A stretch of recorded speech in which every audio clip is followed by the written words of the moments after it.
Hi dear audio wizards and fellow music makers. This is the second episode of the Compression Bible. In the previous episode we talked about ratio, about the knee, about the attack and the release times and their interactions. So if you are not yet 100% familiar with these concepts, be sure to check the previous video. Today we're going to talk about the 4 different types of compression, about inwards compression, how to hear compression, the difference between sidechain signal and sidechain input, and many other things. Before diving more in depth in tips and tricks about compression and talking about different types of compressors and different types of uses of compressors and or compression techniques, I wanted to have a bit more of a meta reflection on dynamics.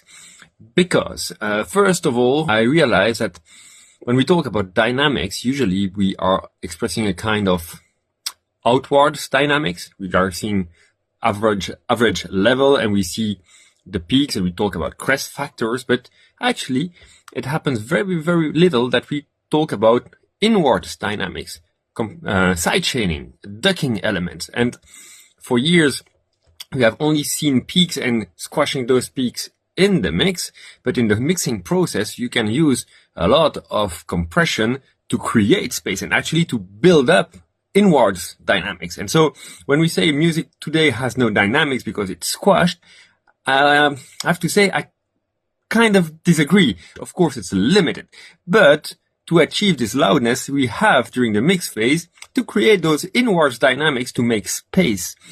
So just an overall reflection, something to keep in mind for the future. The other thing I want to talk about is the difference between microdynamics, control over impacts of short elements, one-shot triggers of a kick drum, a snare drum, of this kind of things, and macro dynamics, the overall loudness of a sound through the whole track.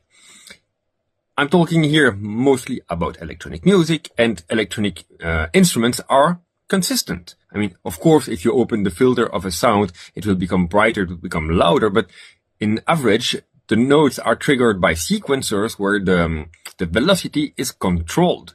It's not the same as a bass player or a drummer that is hitting his instrument with different impacts from one time to another, and where we have to control more of the macro dynamic. Of course, if you add vocals, if you add acoustic instruments, you want control over the macro dynamic, not the micro dynamic. And this is something important because the way to achieve control over dynamic of a sound is controlling both the micro dynamics and the macro dynamics. And it's not the same. It's not the same settings we're going to use, and we don't expect to achieve the same results. So think about that. Does your sound need to be shaped? Do you want to print a movement into a sound? And this is then on an impact, let's say a kick drum.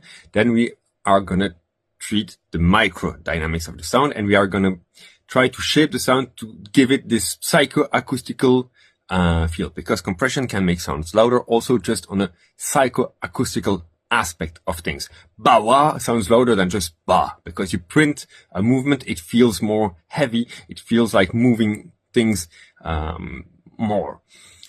But if you have a vocal performance, for example, on top of a song, you want the vocal to be also consistent over the whole track. You don't want level changes because you want your mix to be balanced and to keep that balance through the whole track. And of course, in order to achieve properly a macro dynamic control on a track, you need first to have a micro dynamic control, because you need first to tame the peaks of some elements. Otherwise, you're going to trigger too much the second compressor. So we are going to work with compression in series, but each compressor is going to do something different to the sound. So before starting to talk really technically about compression and detailed settings and the types of compressors, I think it's important to address the intention behind compression, because I feel many people are using compressors because it's said online that you should use compressors to get loudness, that you should use compressor to control the dynamics. But actually, what is it that you really want to achieve with a compressor? What is the desired result? That's the first thing. And the second one is, in fact, what is a compressor really doing? How can we hear compression? I'm talking about this because it took me a long time to understand which setting to dial in to gain a certain result and to have intention before dialing things in. So maybe the first thing you could try out as a tip to start really understanding compression is really easy one.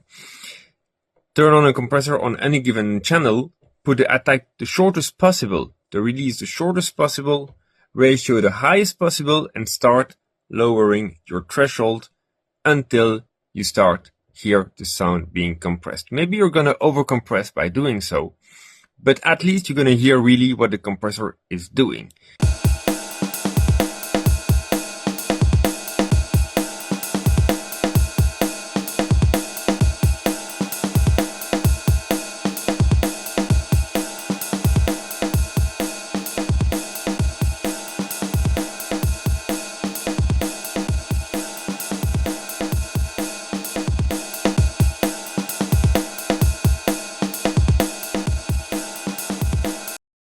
Squashing the sound. This is the sound of your compressor. This is also a nice tip to use later on when we will talk about different types of compressor, because this is going to reveal more of the flavor of the vibe of a given compressor. But bear with me a little more.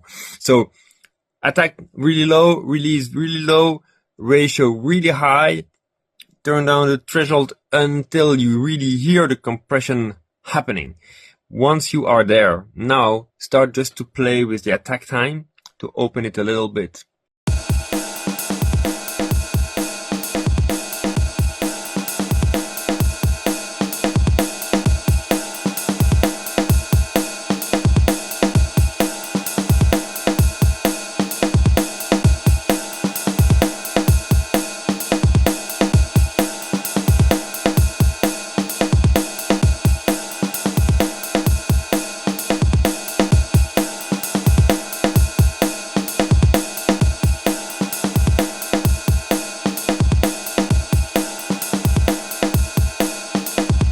Bit more, even more, and to really hear how opening a bit the attack time is going to let a tiny bit of transients go through, and you start hearing some clickiness, some transients peaking.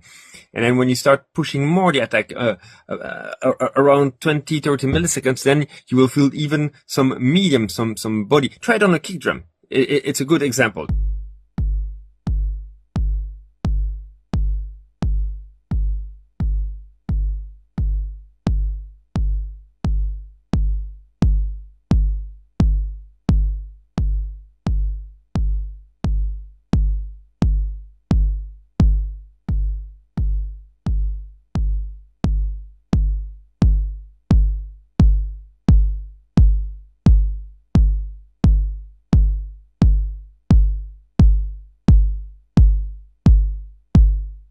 When the attack is really short, actually the compressor is distorting and you remove some bass content. And while opening a bit the attack time, you will hear the bass come through because it takes some time to hear fundamental coming through. And so having a longer attack time on your compressor will give that sound the opportunity to go through.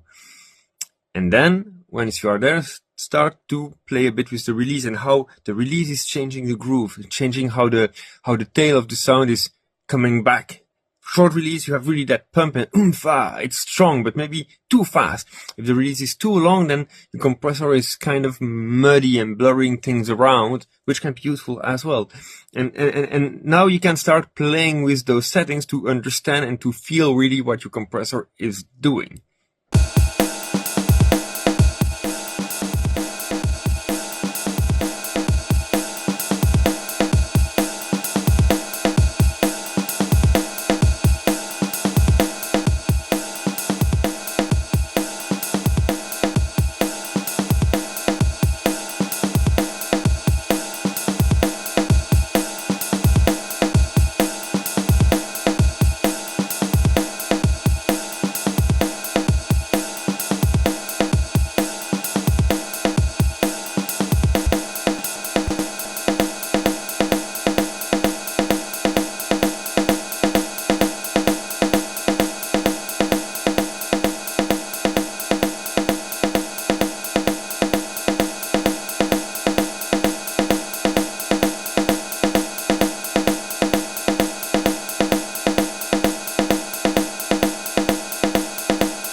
We'll talk about many other things later, but I think this is a good starting point. So try this out. Play with your compressor with starting with those high ratio and short attack and short release time until you really start to understand and to feel what a compressor is really doing. Believe me, I fall into that bit myself, using compressors to achieve loudness by squashing the transients, by using very short attack times. If you want to kill transients in a sound to get some more loudness, use clippers and use limiters, no compressors. These are not the best tools to tackle the transients. If you want to add punch to a sound, but control the dynamics to add some movement thanks to your compressor, please turn up the attack time on your compressors. Like 20-30 milliseconds will get all the transients pop through and you will get a sound that is punchy, yet with controlled dynamics. Compressors are tools that will help you create groove. It will help you to gain some loudness and to control some dynamics on your sound. In particular, if you use compressors on mixing buses, or even worse, or even more on your master bus, leave the compressor some space to breathe. Open a bit the attack times and you will see your sound will get more punch. Your sound will be just better. To get a tick sound.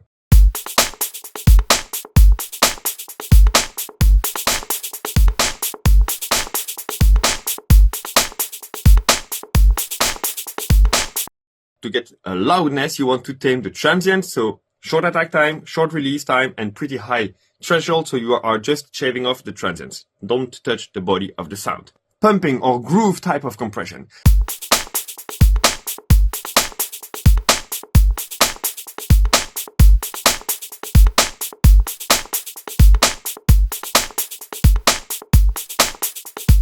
You want the threshold to be above the body of the sound, just shaving the transients, but with a long attack time so the transients pop through, and when you're in the body of the sound, you hear the compression getting out of compression phase. So you have the oomph, the pumping effect inside the sustained part of the sound. Third time of compression to get punch.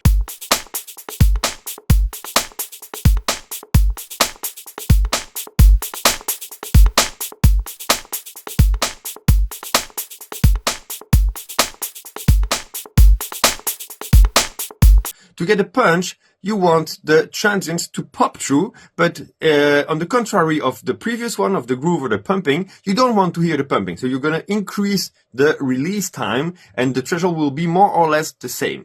The last one is for consistency, and for consistency, you want to level things out. To level things out, well, you don't want too short attack times to not be squashing the sound, but not too long because you would want to avoid really the pop of the transients. You want a longer release time because you want the compressor to be working more or less all the time, and usually also with a soft knee, so actually you're getting in and out of the compression, and so you can level things out. If you enjoy this content so far, be sure to like the video, and I promise I will keep more videos like this coming. And also don't forget to subscribe if you don't want to miss any other bit.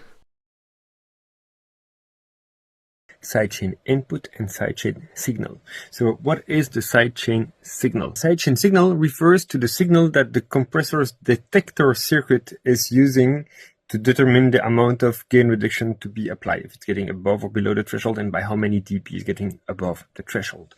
This is the sidechain signal. The sidechain input is a specific input on a given compressor, can be both hardware or software, where you can feed an external signal to the sidechain signal. So sidechain input is an input to send a sound source to the sidechain signal. Why is this sidechain signal so important? Many compressors have embedded some filters that can be applied on the sidechain signal, not on the audio signal you're listening to the sidechain signal. And so if you add some filtering on your sidechain signal, you can remove some part of the spectrum from that signal. Why would this be useful? One of the main cases is, for example, in the SSL 4000, the G-comp, the compressor that is on the master bus. You have a low-cut filter that allows you to remove some of the low-end information. Why? Because this is a compressor to be applied on a master bus, and as you know, bases tend to take up more energy, more space. And so If you roll off the low ends of the sidechain signal, you allow the compressor to be reacting less just on the bass. If we go further, the de-essers, to reduce the sibilance, we filtered out the whole audio spectrum to keep only the part between, let's say, 4 and 8 kilohertz. And so by listening only to that part of the audio spectrum, the compressor will be reacting to the sibilance of the sound. So having control over the sidechain signal is having control to which frequency range the compressor will be more reacting to or less reacting to. Of course, you can also send an external signal, which is the sidechain input. And why not filter that out? You are using a drum loop in which you have a kick drum and you want to put some sidechain compression on your bass from the kick drum, but you don't want the bass to be pumping when the snare hits. So you can take out all the highs of the sidechain signal by feeding the whole loop to the sidechain input, and so the bass now will be only compressed when the kick hits.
Sidechain input gives you the flexibility to have the compressor reacting to some external source, while the sidechain signal determines the compressor's behavior somehow based on the characteristics of the signal. But you can tweak that signal, you can boost it, you can put it quieter, you can filter it out without affecting the dry signal that is going to be compressed. I hope you enjoyed this content, and be sure to like the video and subscribe if you didn't do it so far. In the coming videos, we are going to talk about upwards versus downwards compression and the difference between compression and expansion. We're going to talk about sidechain with intention and different purposes of sidechain. We're going to cover in depth the look ahead because it's a very useful feature. Take care and see you in the next video. Bye bye.